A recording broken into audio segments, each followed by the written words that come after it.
Today on Locked On Canadiens, I'm going to spend a lot of time defending Mike Matheson.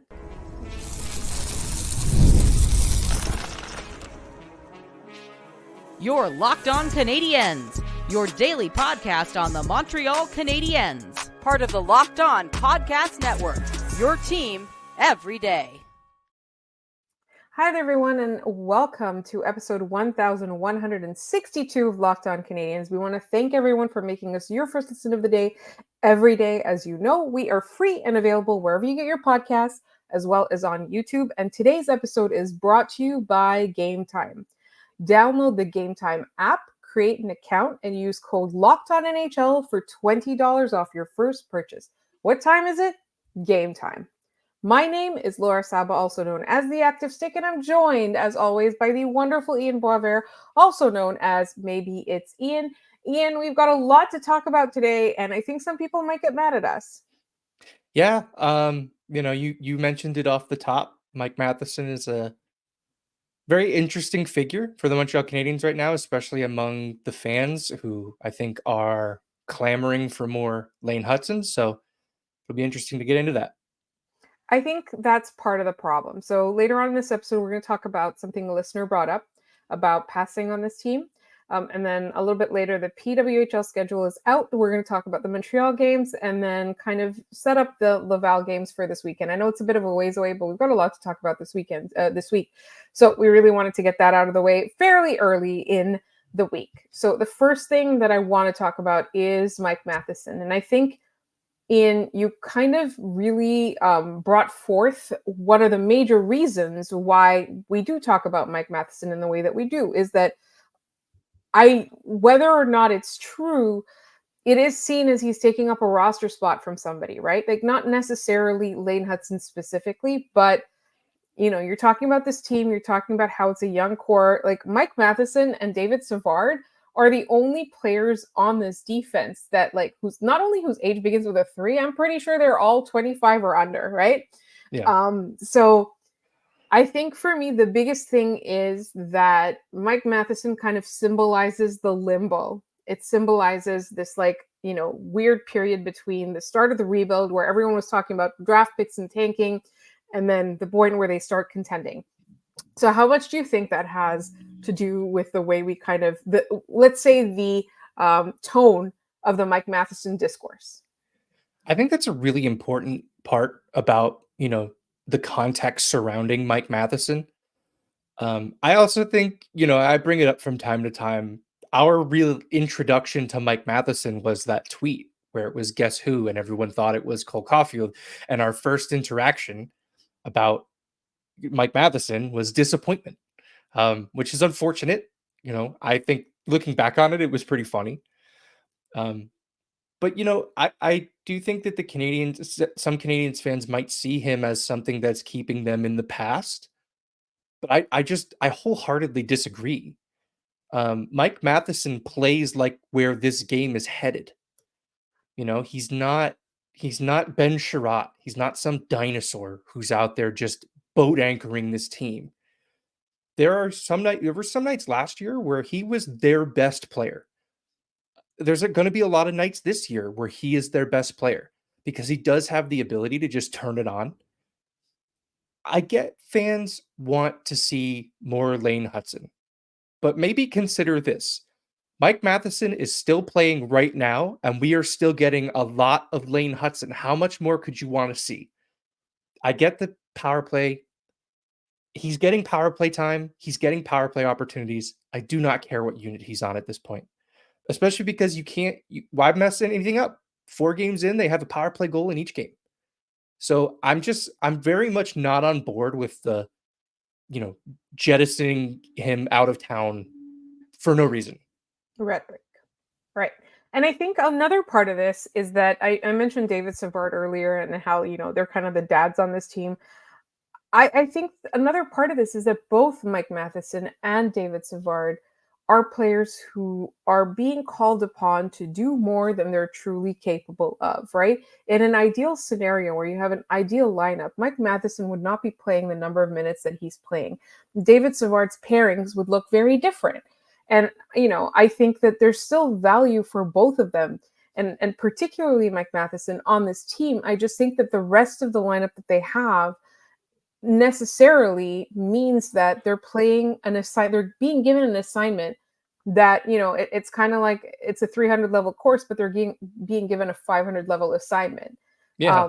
That's pretty much what I feel like. So I think that, every time we turn around, and we even said it a couple of episodes ago, he needed to do better. I used the word sucked, about him in a game. And then the reason I felt bad about that is just because he's so much maligned that you can't even kind of acknowledge that he had a bad game or maybe not great moments in a game without it turning into, see, this is a reason why he shouldn't be on the team, or this is the reason why he sucks, or this is the reason why they need to trade him. And this is not new, right? Since last year, every time you turn around, and Mike Matheson will be traded, and people say that with such an authority as if that's how the team feels. I don't think that's how the team feels. I think the team loves Mike Matheson, and I think it's justified. Yeah. Real quick on one thing you said on Savard about, they're playing out of their position. Savard is the right-handed defenseman just below him in games played on this roster is Justin Barron. You know how I know that? He's the only other right shot defenseman on this roster currently. Savard has to do a lot, and Matheson has to do a lot. He's the most, on the left side, he's the most, veteran player. I think we're having the same argument about Matheson now that we had about Erik Karlsson over the years. And I'm not saying the two players are equivalent, but Mike Matheson has the puck a lot, and he tries to do things with the puck a lot. You will just give the puck away more often because you have it more often. That's just a reality of it. Now, are there some things about Mike Matheson's game that drive everybody nuts? Yeah, of course. He was traded away from Pittsburgh for this very reason. I have friends who are Penguins fans who said, hey, when he's good, he's good. When he's not, holy cow. So, the one thing that's killing me, and I think is forcing a lot of people to have that conversation about him on the power play, is when he doesn't have a play, he just throws the puck into the shin pads in front of him. And that drives me insane because it just kills any kind of momentum they could have had on that power play. It means you're going back and Nick Suzuki's doing the drop pass, where the puck takes 20 minutes to get to him, and then we're red rovering over the blue line. There are parts of his game that are frustrating. He is not a complete and perfect player, but he's one of the best players this team has. And I would love to see playoff Mike Matheson in Montreal. Like, that to me would be really, really fun. I think he would thrive in that kind of environment. What's really funny is, like, I had the exact same thing from Pittsburgh fans. They were like, when he's good, but he's an adventure, right? Yeah. But in comparison, I know it's only been like a year and, a few games. In comparison, Mike Matheson's stats in Montreal have been the best that he's had in his career, right? Yeah. Like, what was really funny was that this weekend, I was at a wedding, and it was like a hockey wedding, right? Like, there were hockey people there, and one of the people I was talking to is a Florida Panthers fan, and they said to me, like, they were talking about Mike Matheson, and somebody said, I don't even know if he's still in the league. And I was like, I do. He plays for the team that I cheer for, right? So I thought that was really funny, and that he's not like, here he has he's such a hot button issue, whereas elsewhere it doesn't matter, right? And so, like, for me, like, I think that's sometimes the kind of defenseman that gets so much negative press or negative discourse, because he's a person where you're only noticing him when he's bothering you. And, he's doing the right things with the puck most of the time. But whenever you notice him, it's because he did a thing that was really, really annoying. And so I thought that was really interesting. And it does say also, like, it goes back to what I always say, like, the Canadiens really need a true number one defenseman that's an impact, that really is threatening to the rest of the league, that, like, everybody's scared of, nobody wants to play against. I don't see that in the lineup right now. I don't see that in the pipeline right now. But in terms of Mike Matheson himself, like, I feel like it's just like we're asking him to do too much. We're asking him to do things he's not qualified for. And so he's never going to be assessed objectively, because he's always being graded on a curve. And that curve is unfair. Yep. No, totally agree. He's got, through 4 games, he's got 3 assists. I think he's doing what he came here to do. Yeah. He's doing, like you said, I think the Canadiens think the world of this player. The situations that they put him in, they think that this guy rocks. And I do agree with them. Yes, there's stuff about him that drives everybody nuts. He's a hockey player. That'll happen from time to time. But I think we all need to kind of move on from this. They need to trade Mike Matheson. They need to get him off the power play stuff. It's just noise. And yeah, he's by far not the worst player on this team, and we need to stop treating him like it. Like, Absolutely. I think we should be allowed to say that he had a bad game and it not being a referendum on who he is as a hockey player. Anyway, I'm getting really, really heated on this. I wanted to get to a topic that somebody brought up in our comments today. I wanted to talk about the passing in this team because they compared it to the Pittsburgh Penguins passing in the previous game. There are a lot of problems with it, and we're going to get really into that in just one moment here on Locked On Canadiens. This episode is brought to you by Hims. Guys, ever feel like you need a little boost in the bedroom? It's time you stop worrying about your performance and get Hims, so you can feel confident knowing that you can get hard and stay hard whenever you're in the mood. Hims is changing men's healthcare by providing you with access to affordable sexual health treatments from the comfort of your couch. Hims provides access to a range of doctor-trusted ED treatments like chewable hard mints and Viagra and Cialis and their generics for up to 95% cheaper. The process is 100% online, so there's no need for uncomfortable doctor's visits. Just answer a series of questions on their site, and a medical provider will determine the right treatment option. If prescribed, your medication ships directly to you in discreet packaging for free. No insurance is needed, and one low price covers everything from treatments to ongoing care. With hundreds of thousands of trusted subscribers, Hims can help you find the ED option that works for you. Start your free online visit today at hims.com/lockedon. That's HIMS.com/lockedon for your personalized ED treatment options. hims.com/lockedon. The products mentioned are chewable compounded products which are not approved by or verified for safety or effectiveness by the FDA. Prescriptions require an online consultation with a healthcare provider who will determine if appropriate. Restrictions apply. See website for details on important safety information. Subscription required. Price varies based on product and subscription plan. This episode is also brought to you by PrizePicks. You can now win up to 100 times your money on PrizePicks with as little as 4 correct picks. PrizePicks is the only real money daily fantasy platform with an injury insurance policy, so your lineups stay in play even if one of your players gets injured. If your player leaves in the first half and doesn't return, PrizePicks keeps your lineup live. Sign up today and get $50 instantly when you play $5. You don't even need to win to receive the $50 bonus. It's guaranteed. PrizePicks is the best way to win real money this football season. Which players are going off? Which ones aren't? Make your picks in less than 60 seconds and turn your sports opinions into real money all season long on PrizePicks. Download the app today and use code LOCKEDONNHL to get $50 instantly after you play your first $5 lineup. That's promo code LOCKEDONNHL.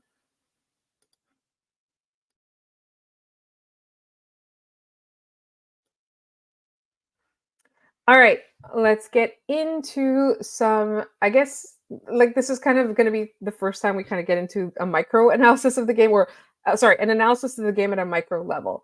So one of our listeners pointed out in response to today's episode where we recap the Penguins game that the Canadiens were weak on passing and that the Pittsburgh Penguins passes were so much better. So I went back and I looked at a couple of highlights. I can't tell you that I went and looked at the whole game. I do have a job. Or all the games the Canadiens have played. But it was definitely something that looking back, I kind of noticed. And I think one of the reasons that I'm so high on Philip Machar as a player is because in comparison to all the players that we were seeing that are regulars in the lineup, I felt like his work was cleaner and crisper. Now, I know that the Canadiens are capable of better. These players are NHL caliber players, right? And I do think that there is a little bit on this team that I've noticed is being either half a step too quick or half a step too slow, depending on which player you are. So I wanted to like kind of bring that to your attention, Ian, and get your thoughts on that as well. Yeah, let's start with the comparison to the Penguins. I'm going to ask you a series of questions, Laura. Who is on the Pittsburgh Penguins? Can you name like the biggest players on the team? Yes, of course. Evgeny Malkin, Yeah. Chris Letang, and of course Sidney Crosby, who still in my mind is the guy. Yeah. How many years have they played together? Oh my God, like a million. Yeah. You can throw Brian Rust in there. He's been Yeah. around for a while. Those guys have played together forever.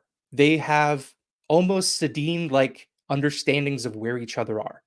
So making the Letang goal where Malkin comes in and sets him up perfectly in front of the net. That's a situation where these players have been playing together for over 10 years. The Canadiens will get there if all of these guys stick together, but they're not there. They've been playing together for just a few years. It's not Right. Slavkovsky just got on the first line last year. So I think comparing them to a team like Pittsburgh is not fair. However, I will also kind of defend their passing in that on most of the goals they score, they're making some pretty nice passes beforehand. We just saw it in the Pittsburgh game. Nick Suzuki's pass to Juraj Slavkovsky on his power play goal was beautiful. And, Slavkovsky did the cap tip to him, which I thought was really, really funny because he understood, hey, this guy just put a goal on my stick. One thing I've noticed too is, and I've seen it from Arbor Xhekaj especially, which I'm very excited about maybe this being something in his game. A lot of times people clear the puck to his corner and then they change lines. And because they think he's not going to make a pass out of the zone. And on at least 2 occasions, it might have been more, he's sprung somebody on one of the forwards who just hung around and waited for them to go off the ice, and the Canadiens have gotten rushed back the other way. Against Pittsburgh, it was Newhook, which is a great player to get that puck to because he's so fast. So I do think the passing is okay. Obviously, a lot of this is going to come with time that we have nothing but if you're the Montreal Canadiens, right? So, I wouldn't worry about it too much. And there's some good playmakers coming up. Like you said, Phil Nashar, Ivan Demidov will be here probably next year, maybe sooner if things keep continuing the same way they are in the KHL. But yeah, I wouldn't worry about it all that much. They're especially early in the season, right? Like if their passing is terrible in December, let's talk. But these guys have played 4 games. Everybody, I think we're all kind of in mid-season Montreal form right now, where we're all just freaking out about one thing or another. Right. And I think it's also worth pointing out that whenever we are happy with a thing, like, when we're talking about the offense, for example, or like particularly the first line when we're happy, it's because they've played together for a long time, right? And then whenever we're expressing like dissatisfaction with something, and I did see like our good friend K-Mom defending Alex Newhook because there were some takes where they were blaming Alex Newhook for Kirby Dach's struggles, which we addressed yesterday, right? Watch the games. I don't know what to tell you other than watch the games. Newhook's been great. Right. But that's the thing too, right? Like, so like when there's a situation like that, it's either a situation where they haven't played together very long, or it's a player that's coming back from injury, right? We're not like, and so I think that it's true that all of that stuff can be cleaner, but it kind of goes to what we've been talking about, is that Penguins game was a clear example of growing pains. We talked about it. That was the main thesis of our episode yesterday. And I think like that's something where we need to give them a little bit of time. And like you said, like maybe I don't want to wait until December because I want to see some crisp passing soon. Yeah. We're about 2 weeks away from November. We're literally 2 weeks away from November. And I want to see that crisp passing soon. So the Canadiens don't have a lot of time to figure it out. But I think I do think it's worth talking about though. Like when you have a strong core, you have to keep it together for that reason. And so like, I think it also like this kind of getting into a macro level when I said we were going to talk about micro level, like just in general, like when you're looking at this team and you're looking at these relatively cost efficient contracts, like this is going to enable them to keep this core together for longer, particularly when they start contending. And so when you're talking about these players that are, like in the case of Malkin, Crosby, and Letang, at their peak, they were one of, the best teams in the league, and they had Jordan Stahl, like that depth was crazy, right? So you're talking about that. Like I feel like this team will have an identity, and that identity will be sort of tied together. Like if I look at the Toronto Maple Leafs, their identity is based on who their core is right now. And when I say those are disappointing players, or this is a disappointing team and it's a disappointing core, it's because I'm looking at those 5 players that I associate with being a Toronto Maple Leaf. I think of them as non-negotiable Toronto Maple Leafs. And it feels like to me like the core of this team, the identity of this team is always going to include Nick Suzuki, Cole Caulfield, Slavkovsky, hopefully Kirby Dach. I don't know, like I'm like he might get traded. I don't know, like in a situation where the contracts are too expensive. But then Ivan Demidov is going to be one of those guys. Lane Hudson's always going to be one of those guys. Caden Gooley's always going to be one of those guys. Like those guys are not leaving this team unless something goes drastically wrong. So like those are the ones I'm focusing on, and those are the ones that I kind of want to keep an eye on and kind of just think about what will they look like? Like how will they always play together? I don't know if I'm making sense. No, definitely. You're looking for cohesion throughout the lineup. You're looking for these guys to get used to each other. That's one of the things that Marty St. Louis has said about Lane Hudson is eventually the players who are on the ice with Lane Hudson are going to know where Lane wants them to be. And that will make Lane Hudson and those players better. Because if the Canadiens can develop cohesion with him and let him use his skill set to find his teammates, they're going to score a bunch of goals.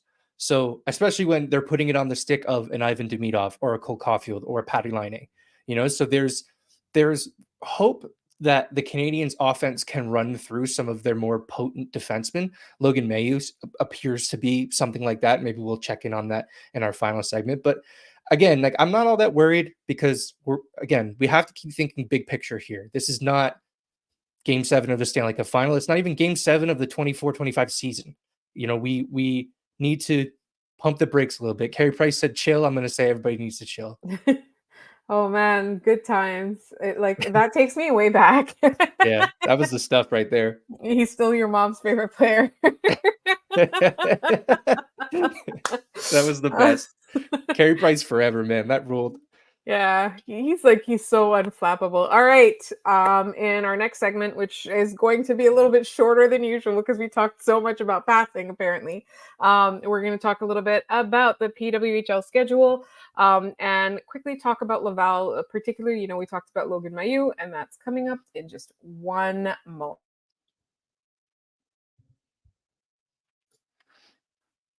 This episode is also brought to you by FanDuel. You hear us talk about FanDuel a lot, and that's because it is America's #1 sportsbook. And if you're an NFL fan, the season started strong, and you can start the season even bigger with a big return on FanDuel.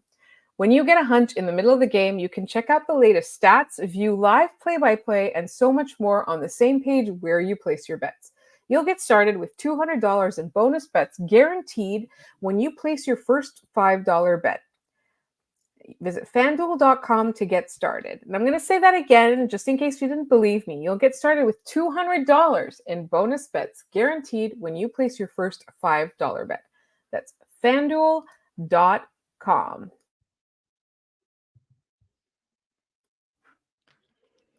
So earlier today, we are recording this on Tuesday night.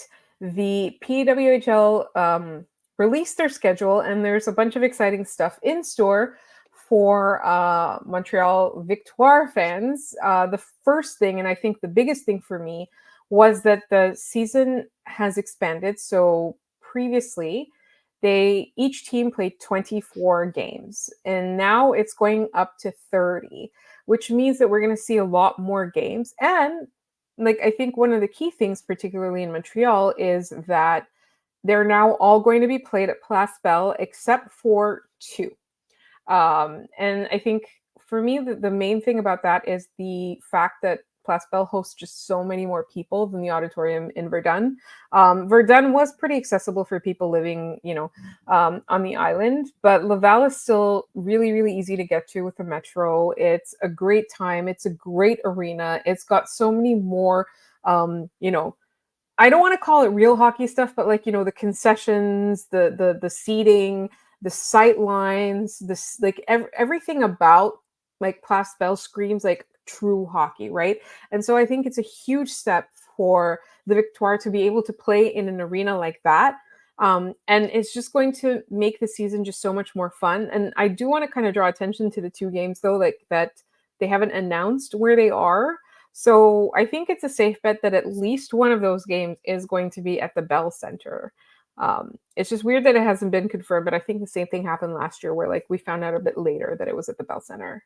Yeah, they didn't announce those right away. It was sort of midway through the season. They were like, by the way, they're going to play at the Bell Center against Toronto. So Yeah, that game was so fun. It was, I cannot imagine what it was like being in that building. I can It's, tell you it was yeah, amazing. I think we did a live show that day. I'm yeah, I pretty think sure, you're right. yeah, we did a live show that day with you and Yeah. Scott. I got to one game last year. I usually, back when it was the NWHL and then the PHF, I used to get to a couple games a year because there's a team in Connecticut, and now there still is a team in Connecticut. They just call themselves New York for some reason. I believe they'll still be playing out of Bridgeport, so I'm gonna do my best to get to some of those games down there, especially when the Victoire are in town. It was a lot of fun. I mean, the game I went to wasn't all that attended, and that's more of a branding problem for the New York team than it was any other problem. They're a team named New York playing out of Bridgeport. I mean, what do you Yeah. want? So it's a lot of fun if you haven't gotten to any of these games. It's obviously incredible hockey. It was back and forth hockey, the game I saw. So definitely get out to a game. It's a lot of fun. And yeah, like I can vouch for that. And like it's truly a great time. And one of the things I love about it is that it's so accessible. It's so affordable for families. You want to take your kids, you want your kids to become hockey fans, like that's where you take them.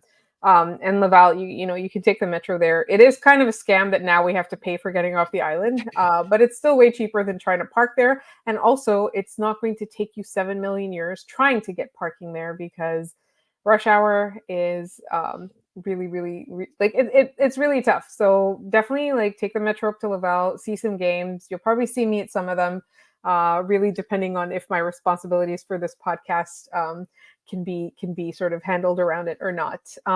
Speaking of Laval, I really wanted to quickly touch on what's coming up. So they don't have any games right now. The next game they play is on the weekend, and they're playing like a back-to-back against the Syracuse Crunch.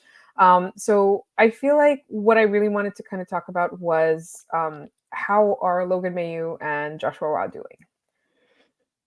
Yeah, I mean Logan Mailloux started the season with a bang, a 4-point game in your first game in the AHL. It really does look like, and I talked about it on the solo episode I did this week, but it really does seem like he has no intention of staying with the Laval Rocket, which is great news for the Montreal Canadiens and that player. He looked great. Phil Machar started with a bang, which I think he really needed to get off to a good start. Not that I think he's approaching that time is running out, but the market is sort of starting to act that way, even though it's not all that fair. It's not So fair.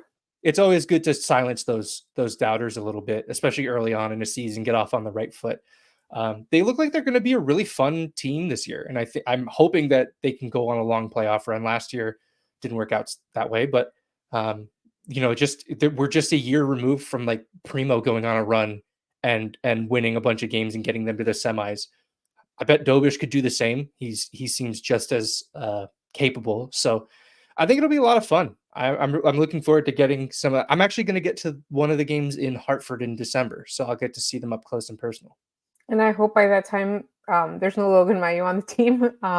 But I think, to your point about Philip Machar, I think if he's able to be like one of the main guys on this team, I think it will really undo a lot of the confidence issues from the last couple of years because he was really put in tough situations. He still tried his best, but I feel like he wasn't able to perform at a level that the Canadiens seem to be, sure that he can perform at, and I also like want to see him perform at just because I'm really high on him as a player. Like I want him to succeed, right? Like I like the little guys who have skill. Yeah.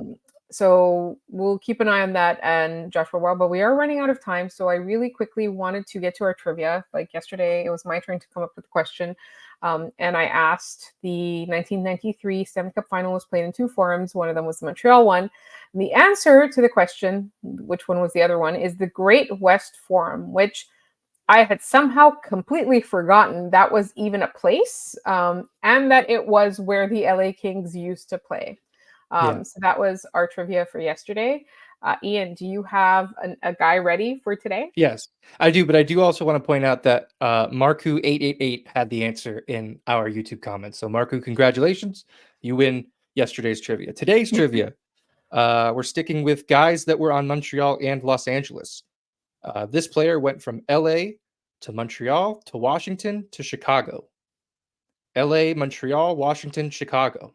Good luck. LA, Montreal, Washington, Chicago. You heard it here. You can leave the answer in the YouTube comments. You can email it to us. You can send it to us on Twitter. In the meantime, please make sure you are subscribed to this podcast wherever you get your podcasts, as well as on YouTube. On Twitter, we're at LO_Canadiens. On Instagram, we're at Locked On Canadiens. You can find myself on Twitter at The Active Stick. You can find Ian at Maybe It's Ian. Send us your emails to lockedoncanadiens@gmail.com. We love hearing from you. All kinds of stuff. Send us questions, trivia answers, suggestions for trivia, and all of that. You can also leave them in the YouTube comments. I want to thank everyone so much for listening. And we will see you next time.